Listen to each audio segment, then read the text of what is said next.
বিকেএসপির ইনডোরে অন্যরকম ব্যস্ততা। কিছু অ্যাথলিট প্রস্তুত, জোর কদমে চলছে অনুশীলন। কাজে লাগাতে হবে প্রতি মুহূর্ত, প্রতি সেকেন্ড মেপেই তাই চলছে টেবিল টেনিসের চর্চা। কিন্তু কেন? উদ্দেশ্য একটাই, সবার চোখ হিমালয় দইতার নেপালে।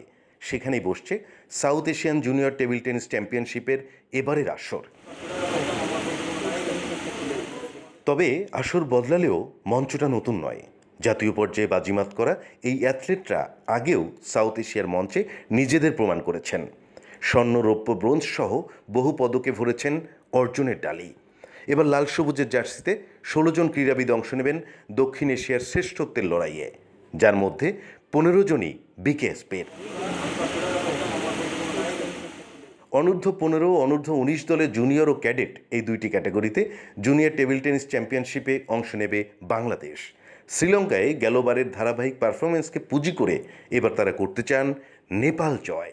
আমাদের সুখ স্মৃতি হচ্ছে আমাদের এখানে গোল্ড, সিলভার এবং ব্রোঞ্জ মেডেল আছে। তো এটা আসলে দুইটি ইভেন্টে খেলা হয়, বয়েজ 19 এবং 15, গার্লস 19 এবং 15। তো আমাদের প্রত্যেক গ্রুপ থেকে 4 জন করে যাচ্ছে, মোট 16 জন ছেলে মেয়ে যাচ্ছে, 8 জন ছেলে 8 জন মেয়ে, একজন কোচ একজন ম্যানেজার। নেপালের উচ্চতা আর কন্ডিশনের সঙ্গে মানিয়ে নিতে টুর্নামেন্টের 2 দিন আগে 21 এপ্রিল কাঠমান্ডুর উদ্দেশ্যে যাত্রা করবেন খেলোয়াড়রা। ছেলেদের অনূর্ধ্ব-19 দলটি গেল 3 আসরে ফাইনালে ওঠায় এবার স্বর্ণ ঘরে তুলতে চায় কোচ।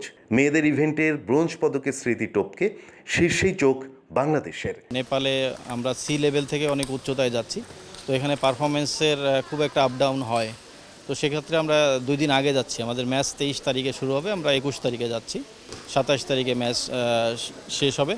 তো আমরা আশা করতেছি যে আমাদের 19 বয়েজটা খুবই ভালো, বরাবরই আমরা 3 বার ফাইনাল খেলেছি। তো এবারও আমরা আশা করছি যে ফাইনাল খেলবো এবং আমরা স্বর্ণপদকের জন্যই লড়াই করব ছেলেদের বিষয়টা।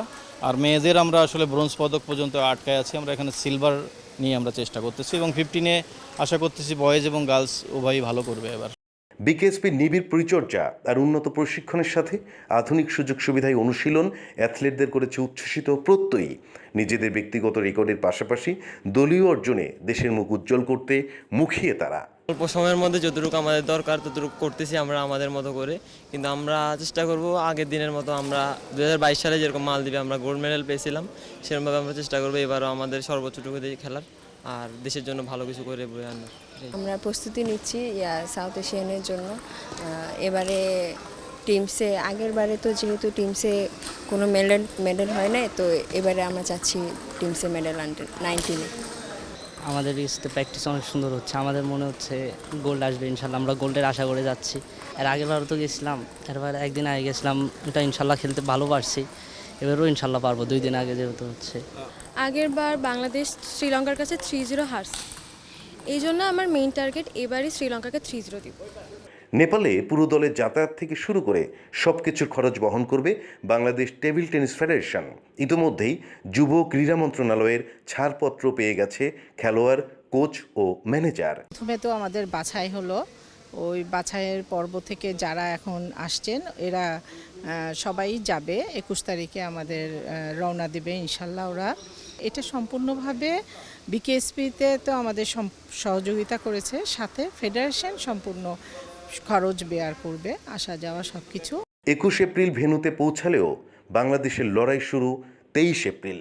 27 এপ্রিল টুর্নামেন্ট শেষে দেশে ফেরার প্রস্তুতি নেবে অ্যাথলেটরা। BKSP news.